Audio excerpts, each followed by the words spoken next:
Black Rifle coffee is strong. What's up, YouTube? Welcome back to the channel.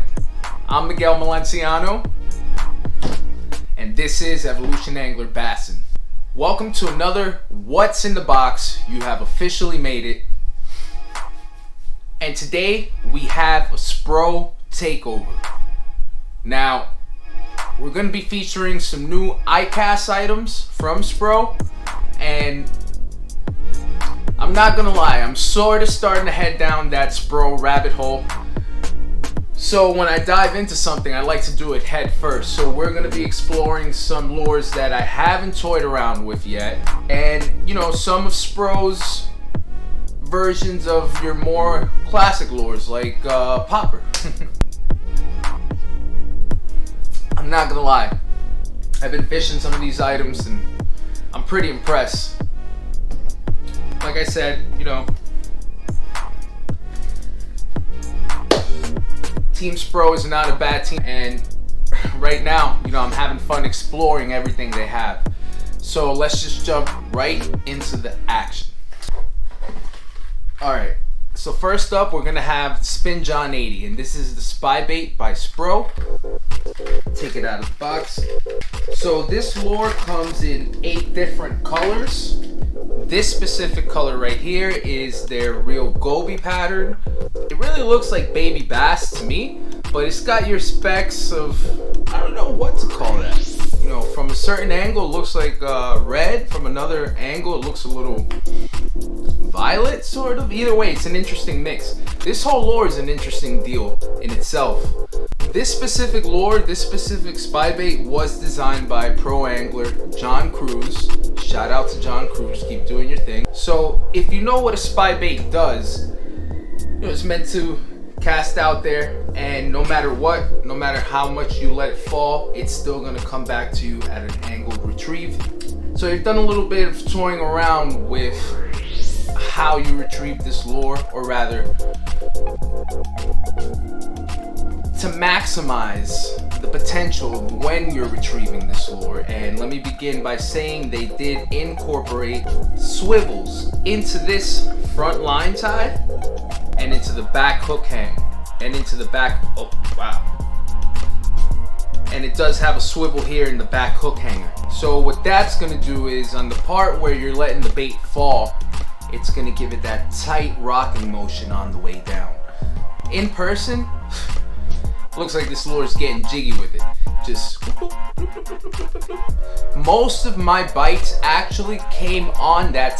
Wow, I really mean it. These lures, let me put this down for a second.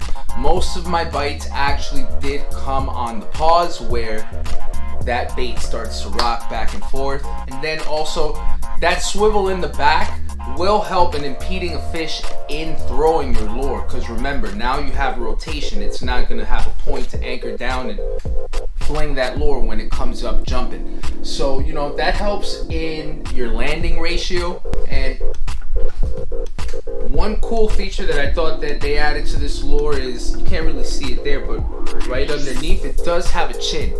Chin reminds me a little bit of a wake bait, and at first I was like, whoa, what is this? Is this different? Is this going to be like a top water spy bait that just floats and does this wake bait kind of thing?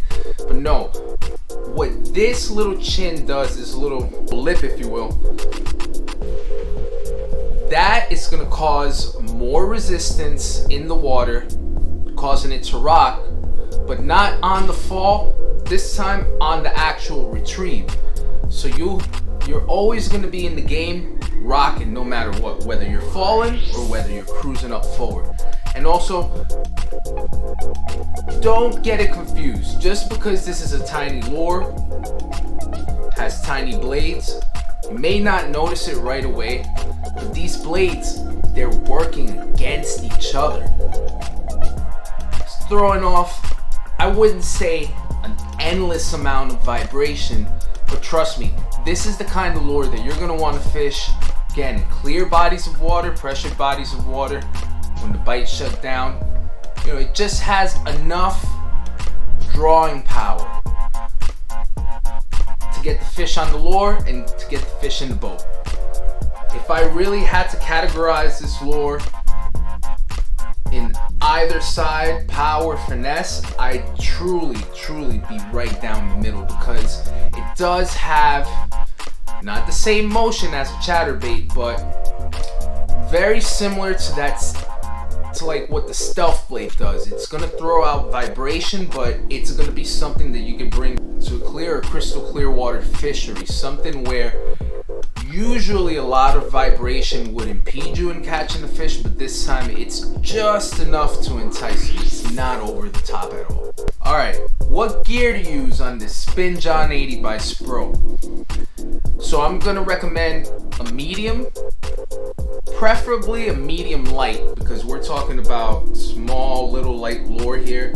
Not so light. It does weigh 5/16 of an ounce, but the key with this is to fish it correctly, to let it have that natural fall, to let it have that good plane in the water and not be overpowered by the line. 4, 6, at most 8-pound test line on this. So that's why I'm saying your best option for this is going to be a medium, but preferably a medium light spinning rod. And if you can get it with a mag tip, even better, because again, we're dealing with treble hooks.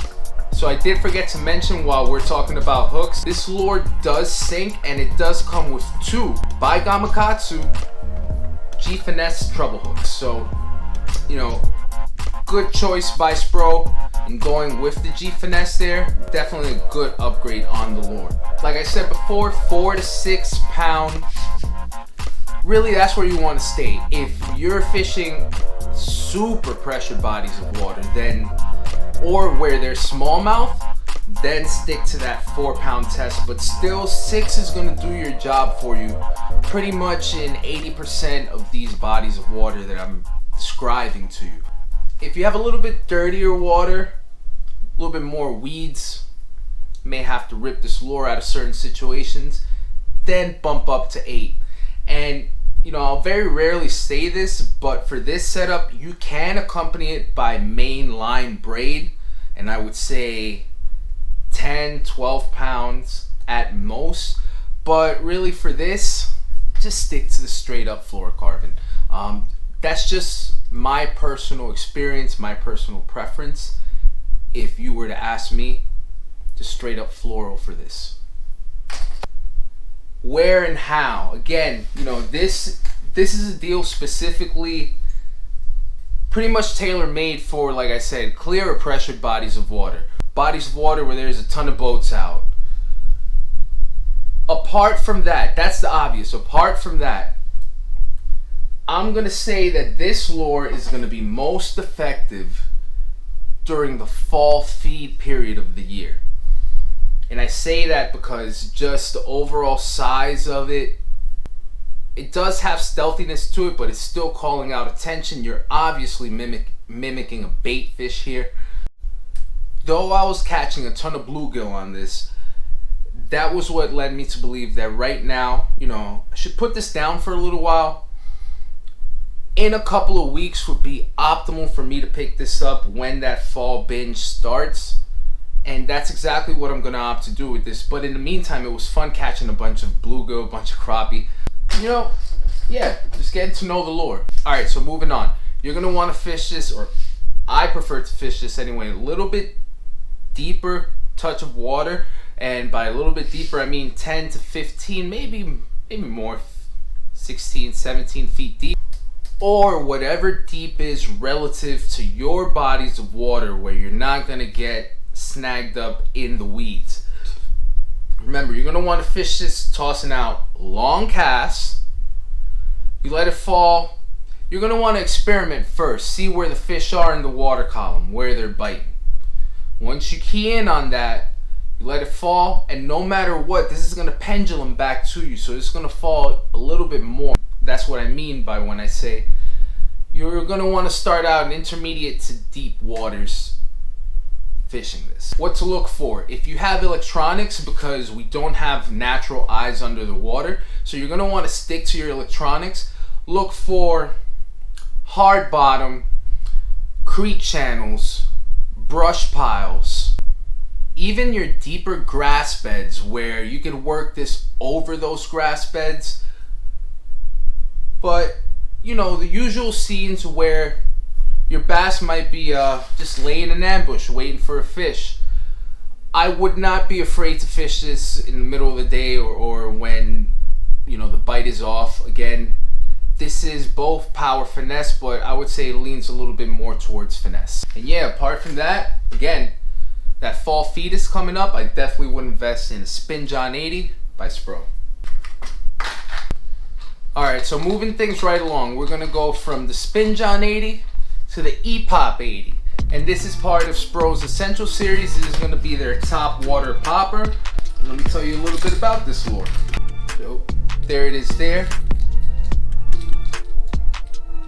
You know, after fishing this, I did take it out, play with it a little bit. This is a good popper. I mean, I don't have the most experience in the world with poppers, but this is a good example of what I mean by when I say that Spro just makes good, solid, quality renditions of lures, and they're also innovative. They're doing their own thing. You know, they're pushing stuff out every year. But for right now, let's just talk about this ePop 80. So it does come in 12 different colors. This is the clear gill. Got this color in specific because I feel like there's a good all-around color to have. It does imitate a couple different bait fish pretty well. Your bluegill, you know, your touch of perch here, does imitate a shiner a little bit, just a little bit of everything. It covers a little bit of everything of what a bass would eat in the bait fish world in terms of color. It's pretty similar to the Spin John 80, just weighs a tad bit more. 7/16 of an ounce. You hold these hooks tight. Hear that? Has a very loud, very recognizable sound to it. And I'd say it's almost tailor-made for those days where you already have an aggressive topwater bite going. This is definitely something to troll around with and, you know, stick in some tight places, give it a pop, pop, pop, and see what comes out and bites us. For being a popper, it does have pretty good walking action. A little bit better than pretty good. You know, for being a popper, it walks pretty well. It does come with the Gamakatsu G-Finesse hardware again. And the back hook is going to be a feathered treble hook. These are number 4s. A little bit bigger hooks, a little bit heavier wire than on the Spin John 80. You know, all around, I wouldn't be afraid to stick a nice big old fish on this and be worried about it bending out a hook. No. With this, you know, war all day. Let's go. The rattle chambers in this give it another added feature. Pretty good castability. I mean, it's casted a mile, casted a ton. This thing gets out there. Just don't overpower it with heavy line. I wouldn't say put it on the stiffest of rods either. But it casts a ton. Again, you know, just with all the features considered that this brings to the table, a little bit of this, a little bit of that, you know, got the hooks on it, you got the walking on it. Everything makes it an all-around good popper, in my estimation. Don't be afraid to try this lure. I'm definitely going to leave links down in the description to all the lures that you see here today. Want to go check them out? Go check them out. So what gear to use this on? I would definitely toss this on one of the following two. Medium action spinning rod or a medium action bait caster. For both, I'm gonna say again, if you can get away with a mag tip, you have one of those rods, use a mag tip. Or if you have a moderate fast rod, use the moderate fast rod. But in terms of your moderateness, and then again the lure that, again, this does walk really well, and I would want to take full advantage of it. Also in combination with the little bit bigger treble hooks, this popper doesn't have the swivels on it, so you're contending with a fish possibly spitting the lure on you. If you have a cranking setup, a medium cranking setup, it's completely moderate action, use it. It can't hurt you. But you can use anything up to moderate fast, or a mag tip, you can get away with it. So this top water, we're gonna play the mono game. Even though you can get away with throwing this on braid, I'm gonna suggest mono. I'm gonna suggest about 10-pound mono for this. And of course, you know me, I like to go main line to leader. So if you want to you don't necessarily need the braid. The braid is more for the sensitivity, and this is a lure that you're walking. I don't see much braid getting caught up in the front treble hook, but you never know. So again, that mono's just a little bit more rigid coming out from the stem. Just go with the mono. If you really insist, just go mono backed by braid. And the braid, I would have it 12 to 15 pound line. Okay, now this lure, you know, you can play around and work it almost in place, pretty much walk it in place, just pop it in place. You're gonna wanna slow down with this lure around shallow cover and whatnot. So, therefore, don't get a super fast reel. If it's a spinning deal, a 1 to a 2,000, even the 2,000 might be pushing it a little bit. Just go super slow if you have one of those higher speed reels. And if we're talking a bait caster, then we're talking a 5 or a 6. The reason I say 5 or a 6 again is because you're tossing into really cramped, tight space. You can cast in there just off the flicks alone.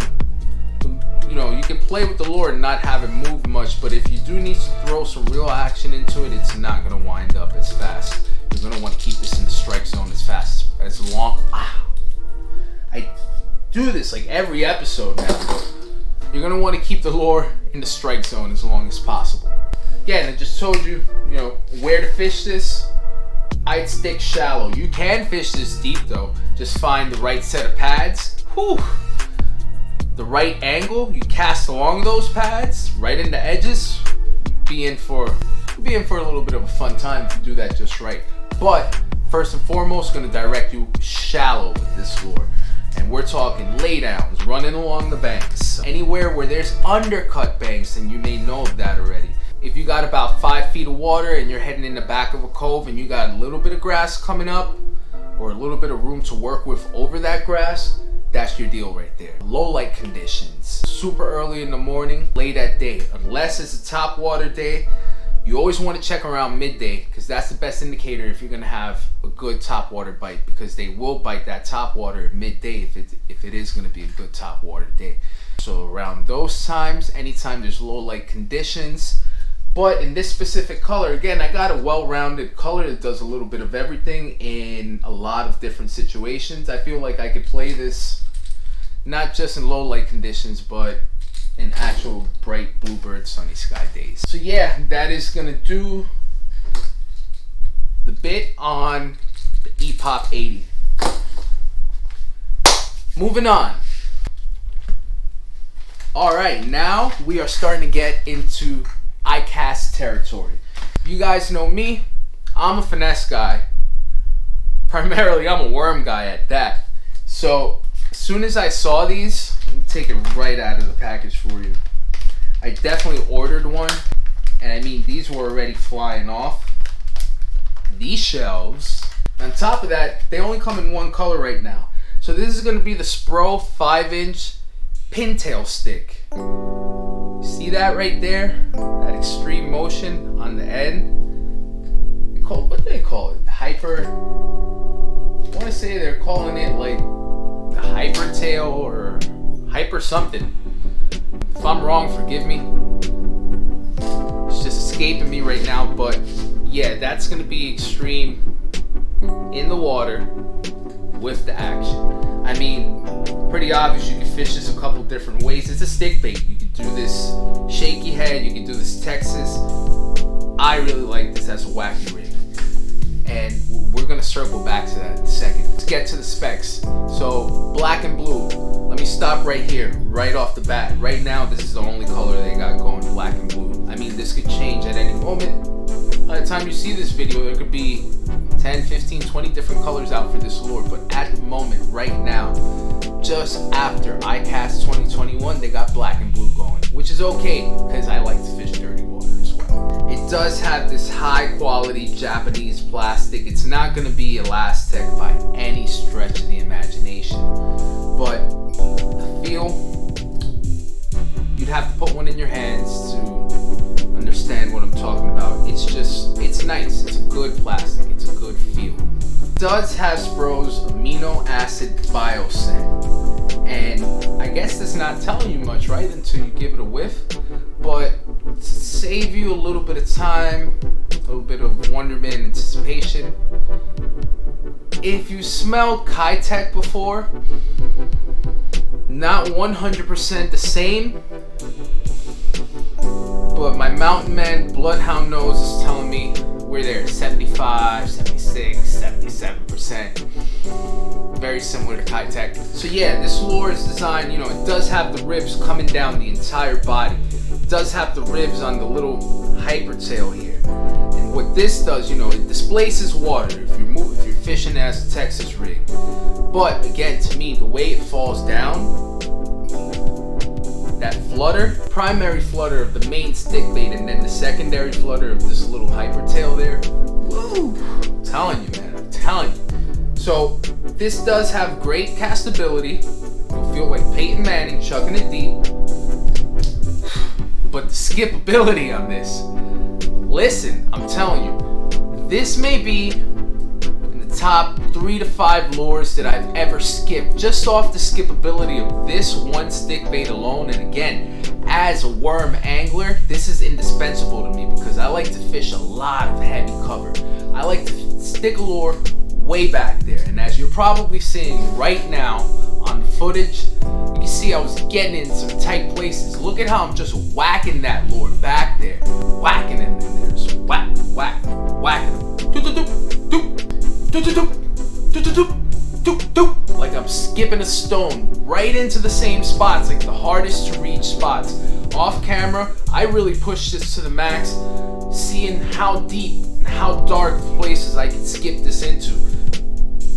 And again, I'm to the point where I'm definitely going to always have this up on my bait wall. So this little pintail is responsible for creating a lot of damage, and I'll tell you why. I'll show you why. See that? How it just really, with the slightest little twitch, just even the thick part, look at that. Just cannot stop moving. I would say this is what sets this stick worm apart from other stick worms. That high grade Japanese plastic, which is not, again, it's not Elastec. It does have an end to it. It's not super stretchy by any means of the imagination. It's just high tuned plastics, giving it that special fluttering action. That combined with the ribs on the actual worm and all the way tiny ribs through the actual pintail. It's a fish catcher. It's going to catch fish for you. Based off of water displacement alone, based off of action alone. If I ever need to do an expose on skipping, it's going to be with this lure. Just off of that feature alone, I'm extremely satisfied.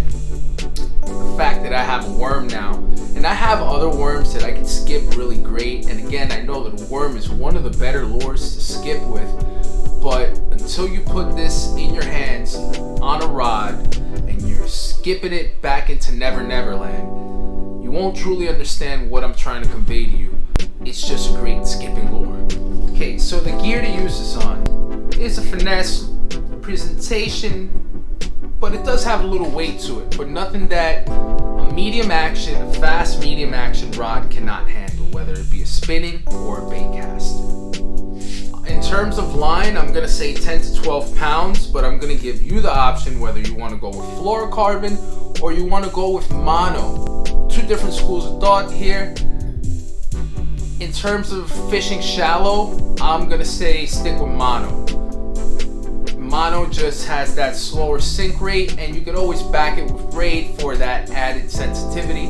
Not only that, to rip your way out of thick forests this time of year that you're gonna find everywhere, unless you're fishing a pure rock fishery. Keep that in mind. Vegetation is something to contend with. Also, the more vegetation you have and the murkier the water is, you could actually get away with a little bit heavier line. This lure does have a little bit of weight to it. Again, it's salted. It's not necessarily Elastec that floats. You can get away probably with 14 if you got mid-stains chocolate milk water and heavy vegetation. Okay, so Again, backed by braid in either event of it being fluorocarbon or mono. The reason being, again, the vegetation. You know, it gives you just, especially if you're using a shorter leader, it allows room for error in terms of if a fish takes you into stuff, you can rip them back out. As opposed to where if you're only going with a straight 10-pound fluorocarbon line and he takes you deep or she takes you deep in there, you're in trouble. Better have that drag tightened down and you better be pulling them back at the right angle. Because if not, if you give them too much time, right around the stuff, right around the stems. That's not what you want. And because that's not what you want, and because you want to get them out, if you're using a spinning rod, a 3K reel and better. If you're using a bait caster, a 6 and better. And you better be handy if it's a 6.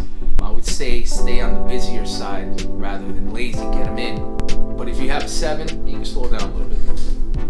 Where and when. So right now, again, this worm is only being offered in black and blue. Great color choice. I wish they would have, to be honest with you, I wish they would have thrown out a natural, and there's no better natural than green pumpkin. I wish they would have just debuted the lures with both colors ready to go.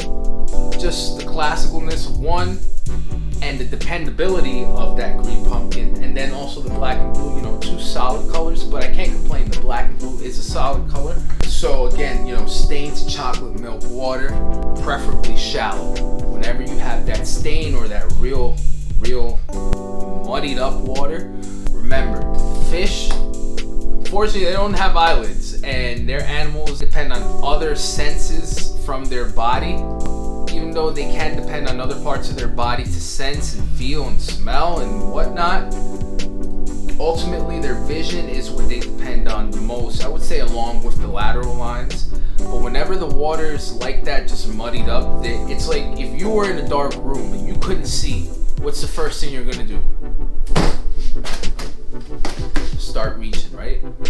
Looking for a wall. That's your safety. So they're always going to be up against something, not necessarily up against a bank wall. You know, they can be pressed up against wood, you know, deeper, but more than likely they're going to be pressed up shallow, say like 75-80% of the time. So look for that, especially with this color. I would say unless you toss this on a Texas rig where you can play it more search baity, unless you're flipping and pitching into cover, you're gonna want to go really slow. Again, for that flipping and pitching, so you can really work it in place. If you Nico rig or shaky head, of course you're gonna want to work it slow. If you wacky rig, even though it's a vertical presentation, I can't say that because you can go slow or fast on the vertical presentation, but yeah, that is going to do it for the Pintail 5-inch by Spro. And we've got one more lure, and that lure is going to be pretty much the cousin of the pin stick. This is going to be the Tail Minnow 2.75. And this right here can be used in more than one option, but pretty much clearly it's meant for a drop shot. Again, this is one of the iCast debuts, one of the many iCast debuts that Spro had. This color is the natural herring. Quick side note, for this bait, they did have the cellmate color available. I was this close to getting it. Cellmate from Spro, cellmate is one of the better colors. It's just one of the better options, hands down. The fact that they have it in their soft plastics as well and in their new soft plastics, even better. Probably the next go around I'll order the cellmate color, but just letting you know it's available. Again, 14 different colors. Comes in a 2.75 version, and I believe there's 8 in the package, and it also comes in a 3.75 version as well. Couldn't tell you how many are in that package. What I can tell you is, again, this is going to come with many of the same features as the pin stick. So it is going to have that hypertail action and the amino acid scent. Something that you don't notice right off the bat. You do notice the action on the tail, but what you don't notice is that secondary action caused by this tiny little sliver of a hole. And the secondary action that does is it causes water displacement. How can Okay, a D-bomb. How the D-bomb has the ridges that cause the bubbles. This does that, but on a microscopic or toned down scale. Not as vigorous. You see those bubbles gurgle up after you pitch that D-bomb in there. No, but you will notice a bubble or two after this. And you're fishing finesse anyway, so it's just that nice perfect touch to that waggling, jumping, flittering and fluttering tail. You know, nice combination there. And again, this does have a fast sink rate. The gear to use this on, let's not play around. We're drop shotting here, boys. Medium or medium light, preferably a medium light. Moderate or mag tip, and by moderate I mean moderate fast, but preferably go with a mag tip if you have it on the rod, and I'm gonna say spinning rod. Let's stay away from bait casters. You can play with bait caster if you're gonna get the 3.75, or straight up if you got a BFS setup. If you don't have a BFS setup, then you should be using this on spinning gear. 8 to 10 pound fluorocarbon, and that's going to be your range for your typical days, for your typical bodies of water. But if you know that you're going after a certain fish like smallmouth and you know they can get real picky this time of the year, toss that 6. If you know that you may have a little bit more vegetation in your bodies of water, then stay on the higher end of that range. But also judge the clarities of your water too. You know, it's ebb and flow, it's give and take. That's how these things work. And then that fluorocarbon, you're gonna want to have it backed by braid. It's always a good insurance to have in terms of if you get taken into vegetation or deep into a laydown, which at that point, good luck, right? Also, in terms of sensitivity, especially if you're using a mag tip, you can feel that bite a lot of the times. A lot of the times you won't. You know, it's just gonna feel that bend in the rod and you're just gonna start reeling up on them. But sometimes, especially with the more aggressive fish, with those real aggressive strikes, you're gonna feel it. Especially if you're using braid. I'm gonna say fish this on a 1 or a 2K reel. You can even get away with a 500, especially if you're just fishing deep and just pulling these fish up. Remember, you're gonna wanna take your time with this. You're fishing small hooks. You're fishing light line. And by small hooks, let me show you something.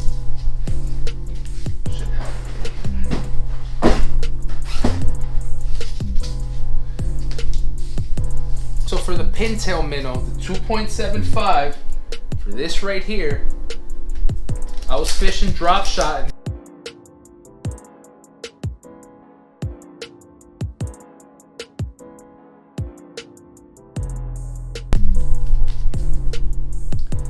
On number 4, these are trapper hooks. To give you an idea of how small this is.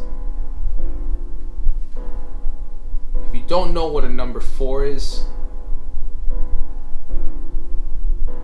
for a single hook, that's small. There you go. That's my thumb. Matter of fact, that's my pinky.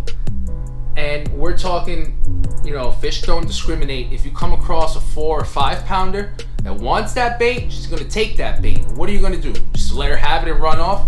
No. You have to know how to play these fish correctly. You have to use the sharpest, most needle nose hooks that you can use that you know isn't gonna necessarily bend out. Then at the same time, you also have to fight and prevent a bend out or break off by playing your drag correctly. Have it loose, let them run, come back, let them run again. You tire these fish out. That's what I have to say about that. If you don't believe me, break off a couple fish and get frustrated, you'll see. But you know, it's a very, very particular setup that you use for this. Small hook, light line, loose drag, get the bite, reel up slow. Let these fish tire themselves out. Where to fish this and where to apply that lovely technique I just explained to you. Deep. Let's go deep. Let's look for hard bottom. Let's look for hard structure on that bottom. Whether it be riprap, pea-sized gravel, chunk rock. What? Come.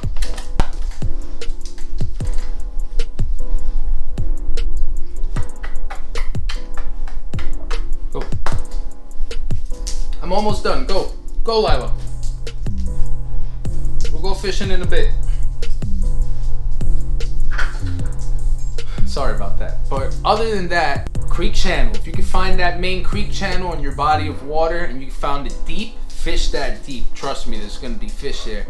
And other than that, humps and ditches. Humps and ditches deep all day, apart from brush piles. Those three in combination, you know, should have you pretty busy pulling fish out.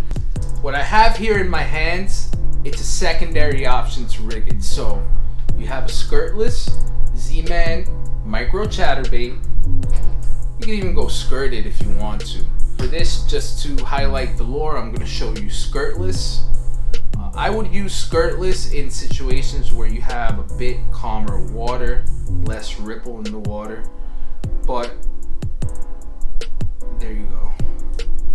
It's just for demonstration purposes here. See how it rigs, how it fits so well rigged up.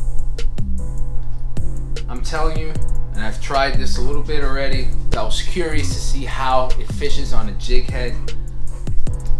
This gives it incredible erratic action, and it causes bubbles too because you have that little tiny slot there. Very erratic on the retrieve. I would call it a mini jackhammer. But hey, you didn't hear that from me, and I'm not running around saying that. Just something you gotta try for yourself. That is gonna do it for Spro today, ladies and gentlemen. That's gonna do it for what's in the box today. Be sure to comment, like, subscribe. Definitely, I'm going to be leaving links down in the description so you can go ahead and find any or every of these lures. I'll leave links to Spro and I'll leave links to Tackle Warehouse too, just in case you may have difficulties on one of the sites. Yeah, right now it's the peak of the summer. Actually, fall's starting to creep around. You can feel it in the mornings here. There's a couple trees starting to pop, and I don't want to give away too much in terms of what's coming up next. I guess I'll just show you. Look at this mess here. Yeah, we got a whole bunch of stuff, a whole bunch of boxes. I know, everything's a mess. But yeah, that's to give you an idea of what we got coming up soon.